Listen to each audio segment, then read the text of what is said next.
Hello সুপ্রিয় দর্শক, সবাইকে মুক্ত পেশা কৃষি চ্যানেলের নতুন একটি ভিডিওতে স্বাগতম। আসলে আমি আজকে একটি খুব সুন্দর বিষয় নিয়ে আলোচনা করব। স্বাভাবিকভাবে আমাদের সব কিছুর মালিক হচ্ছেন সৃষ্টিকর্তা, এটা আমাদের বিশ্বাস করতেই হবে।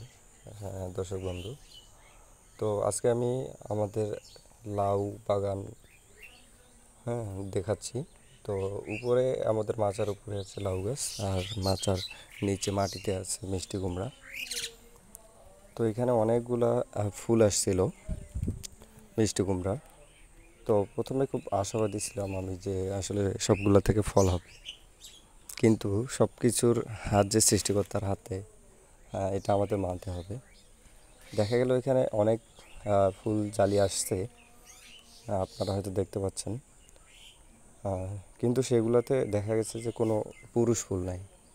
আসলে পরাগায়ন যে হবে তার জন্য কিন্তু স্ত্রী ফুলের পাশাপাশি পুরুষ ফুল দরকার। কিন্তু আমি খুব আশাবাদী ছিলাম যে এই ফলগুলো হয়তো সেট হবে। কিন্তু আজকে সকালে এসে দেখলাম যে অনেক স্ত্রী ফুল ফুটেছে, কিন্তু সেখানে কোনো পুরুষ ফুল নেই।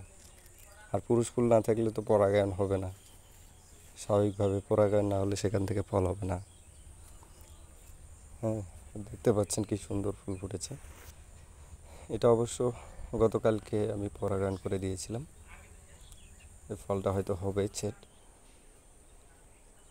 নর্মালি আমাদের সৃষ্টিকর্তার উপরে বিশ্বাস রাখতে হবে আর কি। আমরা হাতে পরাগায়ন করলেও যে সেটা সাকসেসফুল হবে এমনটা না, তবু সম্ভাবনাটা বেড়ে যায় আর কি।